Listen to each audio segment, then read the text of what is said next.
नमस्कार, सपा समाचार में आपका स्वागत है। पेश है आज की प्रमुख खबरें।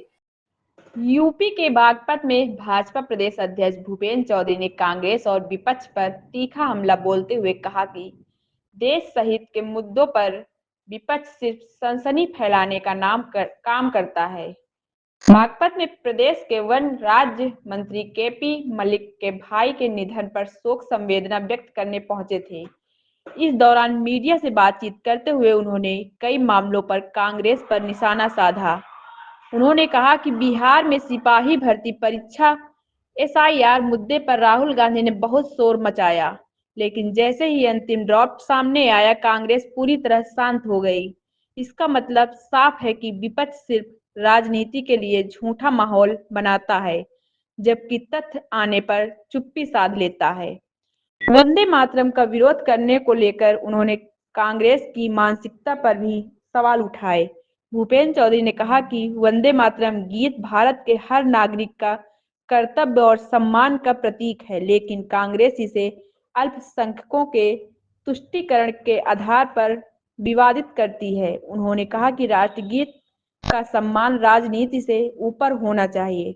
वोट चोरी के सवाल पर उन्होंने पूर्व प्रधानमंत्री इंदिरा गांधी का नाम लेते हुए कहा कि 1971 के चुनाव में उनका चुनाव उच्च न्यायालय द्वारा निरस्त किया गया था। उस समय अदालत ने साफ कहा था कि चुनाव में अनियमितताएं हुई, लेकिन आज कांग्रेस चुनाव में पारदर्शिता पर सवाल उठाने का नैतिक अधिकार रखती है। बिहार विधानसभा चुनाव पर समाजवादी पार्टी अध्यक्ष अखिलेश यादव के बयानों को लेकर उन्होंने व्यंग्य किया। उन्होंने कहा, बिहार में अखिलेश का कोई प्रत्याशी ही नहीं, फिर भी बयान ऐसे देते हैं जैसे पूरी लड़ाई वही लड़ रहे हों। यह ठीक है, वैसा ही है जैसा बेगानी शादी में अब्दुल्ला दीवाना। अंत में उन्होंने कहा कि भाजपा राष्ट्र हित को सर्वोपरि रखकर आगे बढ़ रही है और जनता का विश्वास ही पार्टी की सबसे बड़ी शक्ति है। सपा समाचार ब्यूरो। अभियान के तहत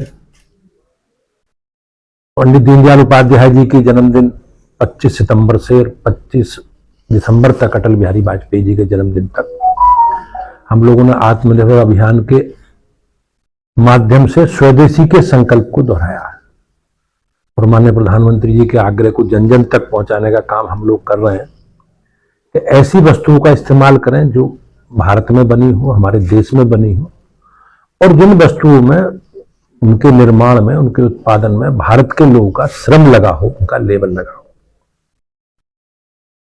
एसआईआर की चर्चा है, एसआईआर प्रारंभ हुआ है और हम लोग, हमारी पार्टी पूरी तत्परता के साथ इस मतदाता सूची के गहन पुनरीक्षण अभियान में सक्रियता के साथ भाग लेगी और जो पात्र वोटर हैं उन्हें मतदाता सूची में जोड़ा जाए, इसके लिए हम लोग प्रयास करेंगे और अपात्र लोगों को मतदाता सूची से हटाया जाए। ये इस अभियान का भी पार्ट है, हम लोग भी इस पर काम करेंगे। एसआईआर का जिक्र किया आपने, अभी एसआईआर को लेकर पूरे देश में खासकर राहुल गांधी लगातार आरोप लगाते रहे। कांग्रेस का या विपक्ष का एजेंडा निगेटिव है। लगातार जिस प्रकार से देश की जनता, देश का जनादेश भारतीय जनता पार्टी और मोदी जी के पक्ष में आप हम सब लोग देख रहे हैं, उससे विपक्ष निराशा में है, कुंठा में।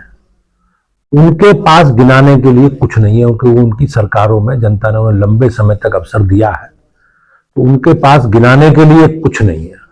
हमारी सरकार में सभी पैरामीटर पर मोदी जी, योगी जी के नेतृत्व में बहुत अच्छा काम किया है और हम लोग लगातार अपने कार्यक्रमों के, अभियानों के माध्यम से उन जनता के बीच में हैं।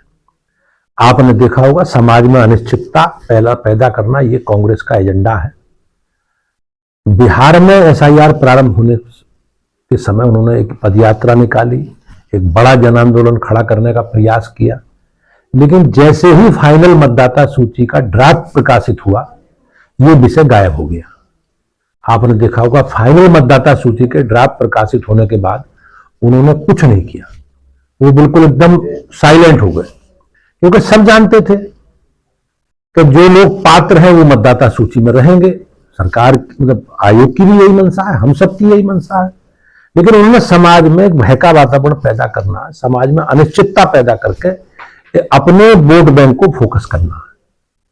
और सब लोग जानते हैं कि भारत में एक संवैधानिक व्यवस्था है और संवैधानिक संस्थाएं उसी व्यवस्था के आधार पर काम करती हैं। ये लोग सनसनी फैला सकते हैं, समाज में अनिश्चितता का माहौल पैदा कर सकते हैं और उसके पीछे निश्चित रूप से कहीं ना कहीं एक बड़ा कारण जो हार है, चुनावों में जो उनकी पराजय है, उस पराजय और फिर भारतीय जनता पार्टी की सरकारों ने जो काम किए मोदी जी या योगी जी के नेतृत्व में, उस कामों का ही परिणाम है कि आज हम सब लोग लगातार अपने कार्यक्रमों के माध्यम से, अभियानों के माध्यम से जन जन के बीच में अपना रिपोर्ट कार्ड रख रहे हैं। अध्यक्ष जी, 150 वर्ष पूरे हुए राष्ट्रगीत को, ऐसे में सपा नेता एसटी हसन का बयान आता है कि हम देश के लिए मर जाएंगे लेकिन वंदे मातरम। आपने देखा होगा कि वंदे मातरम गायन हमारे आजादी के जो हमारे राष्ट्र नायक थे उन्होंने किस प्रकार से इस गायन से प्रेरणा लेकर, इस गीत से प्रेरणा लेकर अपना सर्वोच्च बलिदान किया। उन्होंने इस गायन से प्रेरणा लेकर किस प्रकार से आजादी के लिए एक बड़ा मंच तैयार हुआ और देश आजाद हुआ। इसमें केवल कांग्रेस पार्टी की जो मानसिकता है अल्पसंख्यकों के तुष्टीकरण की, उस तुष्टीकरण के आधार पर कांग्रेस इसका विरोध करती है। मुस्लिम समाज के लोग इसका विरोध करते हैं। ये किसी के समाज के विरोध में नहीं है। ये जो लिखा गया था वो हमारे देश की, हमारी परंपरा को, हमारी संस्कृति को, हमारी आस्था को लेकर है और सब नागरिकों का कर्तव्य है। लेकिन कांग्रेस ने जिस प्रकार से इसे बाधित करने का काम किया है, जो उनकी तुष्टीकरण की नीति है, एक समाज को संरक्षण देकर उनका तुष्टीकरण करने की नीति है, वो इसी का परिणाम है।